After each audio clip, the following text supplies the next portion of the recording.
지금 우리 삶 깊숙이 들어온 인공지능, 여기서 가장 중요한 질문은 뭘까요? 바로 이겁니다.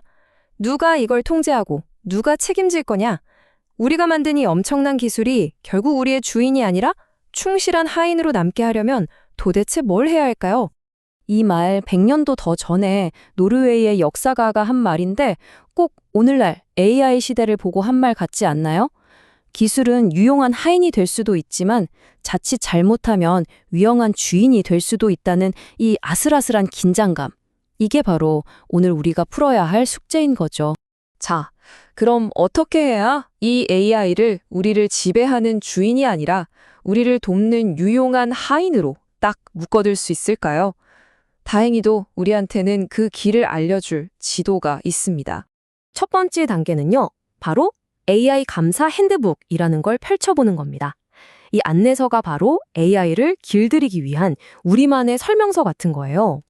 네, 오늘 우리가 함께 살펴볼 안내서가 바로 이 책, 엘버트 제이 마르셀라 박사의 인공지능 감사 핸드북입니다. 이분이 IT람사랑 보안 분야에서 수십 년간 활약한 진짜 전문가거든요. 그러니까 여기서 제시하는 방법들은 그냥 이론이 아니라 실전에 바로 써먹을 수 있는 것들이죠.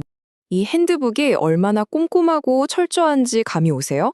무려 1,300개가 넘는 질문이 담겨 있어요.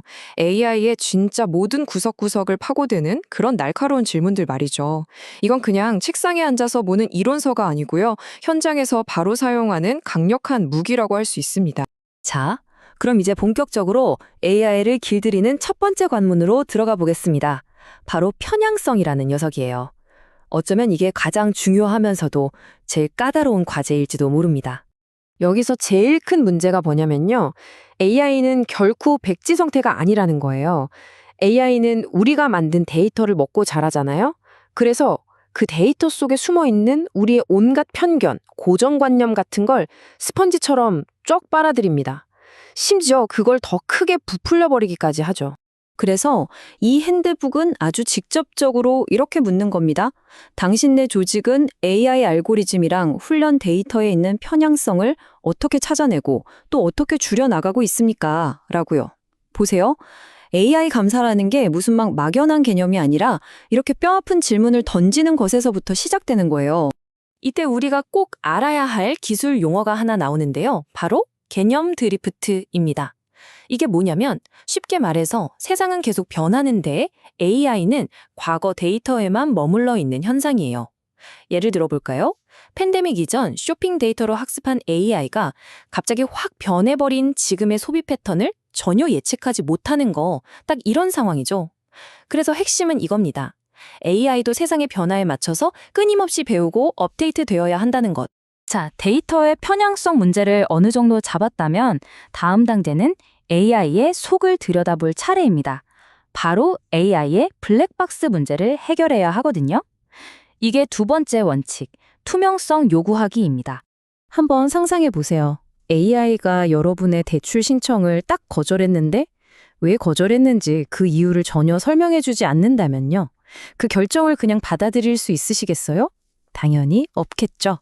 바로 이겁니다. 투명성은 신뢰를 쌓기 위한 가장 기본적인 첫걸음이에요.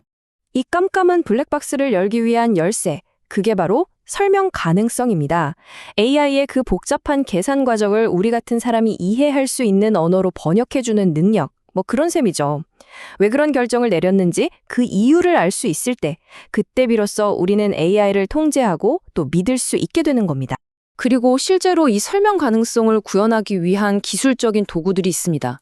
화면에 보이는 라임, 쉐프, 링고 같은 것들이 바로 그거예요. 이름이 좀 복잡해 보이지만 어렵게 생각할 것 전혀 없습니다. 이 도구들은 AI가 어떤 결정을 내릴 때 수많은 데이터 중에서 대체 어떤 단서에 가장 큰 영향을 받았지?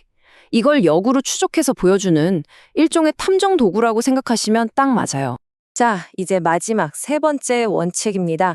바로 리스크 관리하기죠. 그런데 여기서 말하는 리스크는요, 무슨 단순한 기술적 오류나 버그 이런 걸 말하는 게 아니에요. 그것보다 훨씬 더 넓고 복잡한 개념입니다.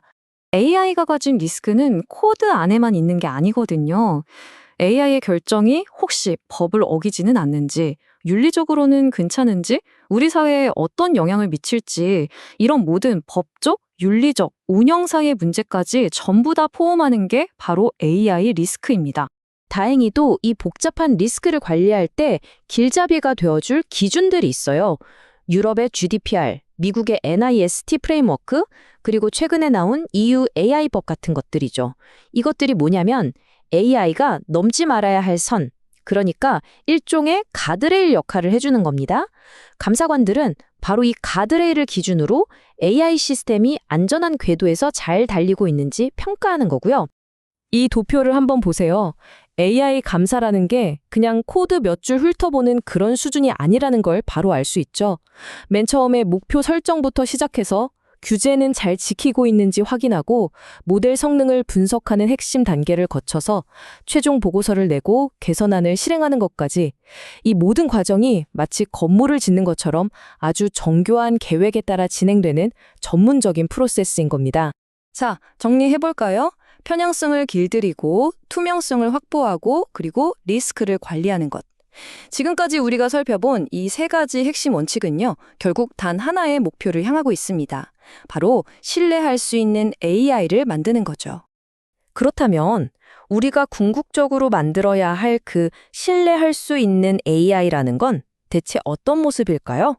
바로 이 그림이 그 청사진을 보여주고 있습니다. 한번 보세요. 가장 아래에 유효하고 신뢰할 수 있음이라는 아주 단단한 기반이 있고요. 그 위에 안전, 보안, 설명 가능성, 공정성, 그리고 책임과 투명성이라는 기둥들이 튼튼하게 세워져 있죠. 이 모든 요소가 하나도 빠짐없이 갖춰질 때 비로소 우리는 AI를 진짜 믿을 수 있게 되는 겁니다.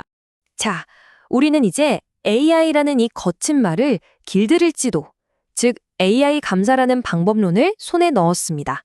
하지만 AI는요, 바로 지금 이 순간에도 정말 빛의 속도로 진화하고 있어요. 과연 우리가 손에 쥔 이 지도가 AI의 속도를 따라잡을 수 있을까요? 이 질문에 대한 답은 앞으로 우리 모두가 함께 찾아가야 할 숙제일 겁니다. 오늘 내용이 AI 시대를 항해하는 데 조금이라도 도움이 되셨다면 구독과 좋아요로 응원 부탁드립니다. 여러분의 응원이 더 깊이 있는 분석을 만드는 데 정말 큰 힘이 됩니다. 감사합니다.